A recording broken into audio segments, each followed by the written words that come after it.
నమస్తే. నేను డాక్టర్ చేతన్ రాజ్. ఇవాళ వెయిట్ లాస్ టిప్స్ గురించి డిస్కస్ చేద్దాం. నేను ఒక హోమియోపాత్‌ని. నా ప్రాక్టీస్ హైదరాబాద్‌లో ఉంది. మీరు బరువు పెరుగుతున్నారంటే మీరు చాలా హార్మ్‌ఫుల్ డిసీజెస్‌కి అవుతున్నారు.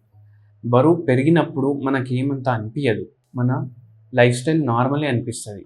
కానీ ఎట్లా బరువు పెరుగుతారో అట్లా మీరు లేజీ అవ్వుకుంటూ పోతారు.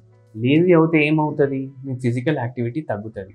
చూడండి, మనం స్కూల్లో ఉన్నప్పుడు గానీ, కాలేజ్‌లో ఉన్నప్పుడు గానీ మన వెయిట్ అంత ఉండదు.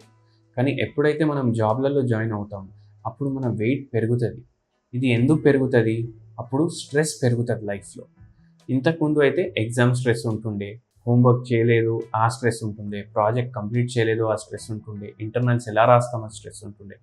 కానీ ఇప్పుడు జాబ్ ఎలా ఉంటుంది? జాబ్ ఉంటుందా? పోతుందా? జాబ్ సెక్యూరిటీ ఉందా? లేదా? ఇన్‌స్టాల్‌మెంట్ ఎలా కడతాను? ఫ్యామిలీలో ఏమైనా ప్రాబ్లమ్స్ ఉంటే అవి చూసుకోవాలి. సో, నంబర్ ఆఫ్ రెస్పాన్సిబిలిటీస్ ఉంటాయి. అప్పుడు మనం ఏం చేస్తామంటే, ఎంతైతే మన క్యాలరీ ఇంటేక్ కావాలి, ఎంతైతే మన క్యాలరీ ఇంటేక్ అవసరం, మనం దానికన్నా ఎక్కువ తినడం స్టార్ట్ చేస్తాం. మీకు ఇష్టమైన ఫుడ్స్ మీరు ఎక్కువ తినడం స్టార్ట్ చేస్తారు. ఎందుకంటే, ఈ ఫుడ్స్ మీకు ఒక డోపమైన్ రిలీజ్ ఇస్తాయి. ఎందుకు ఇస్తాయి? డోపమైన్ ఒక హ్యాపీ హార్మోన్. ఇప్పుడు స్ట్రెస్ ఇంత ఉంది బాడీలో. సో, ఏమవుతుంది?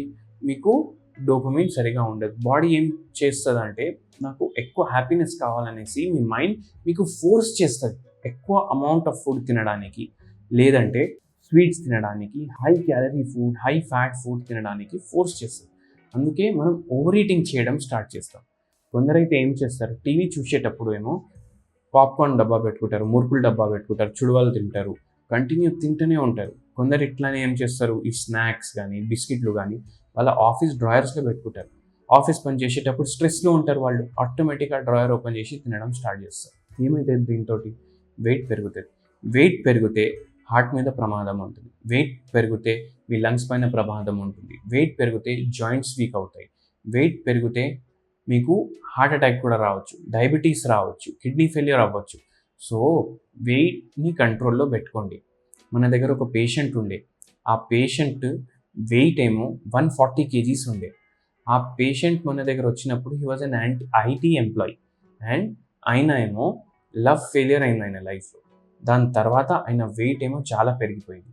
హోమియోపతిలో మనం అన్ని సింప్టమ్స్ కన్సిడర్ చేస్తాం. మైండ్ సింప్టమ్స్ చేస్తాం, బాడీ సింప్టమ్స్ చేస్తాం, డిజీజ్ సింప్టమ్స్ చేస్తాం. ఇవన్నీ కన్సిడర్ చేసి మనం మెల్లిమెల్లిగా ఆ పేషెంట్‌కి ట్రీట్మెంట్ స్టార్ట్ చేసినాం. ట్రీట్మెంట్ స్టార్ట్ చేసిన తర్వాత ఆ పేషెంట్ 140 కేజీస్ నుంచి 80 కేజీస్‌కి వచ్చిండు. And this happened over a period of 1.5 year.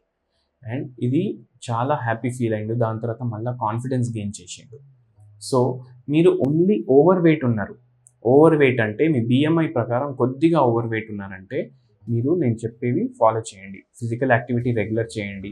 మిల్లెట్స్‌ది ఒక మీల్ డైలీ పెట్టుకోండి. లేదంటే ఫ్రూట్స్‌ది డైలీ ఒక మీల్ పెట్టుకోండి. ఫ్రూట్స్ లేదా రా వెజిటబుల్స్ ఓన్లీ అదే తినండి. 1 మీల్. వేరే 2 మీల్స్ మీరు ఏదన్నా తినండి. ఆయిల్ కన్జంప్షన్ తగ్గించండి. మీరు ఒకవేళ తింటున్నారు, ఇంట్లో ఆయిల్ వాడుతున్నారంటే కోకోనట్ ఆయిల్ వాడండి. కోకోనట్ ఆయిల్ హెల్త్‌కి చాలా మంచిది. దాంతో పాటు స్మోకింగ్, ఆల్కహాల్ ఇవన్నీ అవాయిడ్ చేయండి. అట్‌లీస్ట్ 8 అవర్స్ పడుకోండి మీరు. 8 అవర్స్ పడుకుంటే మీకు నెక్స్ట్ డే డల్‌నెస్ ఉండదు. నెక్స్ట్ డే డల్‌నెస్ ఉండకపోతే నెక్స్ట్ డే మీ బాడీ ఎక్కువ క్రేవ్ చేయదు. మీకు ఇష్టం ఉన్నవి లేదంటే high fat food, sugar foods ఇవన్నీ క్రేవ్ చేయదు. సో, ఇవన్నీ చేయండి. దీనితోటి ఓవర్ వెయిట్ ఉన్న వాళ్ళకు వెయిట్ లాస్ తగ్గుతది. అండ్ ఒకవేళ మీరు ఒబేస్ ఉన్నారు, చాలా వెయిట్ ఉంది, వెయిట్ లాస్ అవ్వాలనుకుంటున్నారంటే నాకు కాంటాక్ట్ చేయొచ్చు. చాలా మంచి ట్రీట్మెంట్స్ ఉంటాయి హోమియోపతిలో అండ్ పర్మనెంట్ రిజల్ట్ ఉంటుంది హోమియోపతిలో.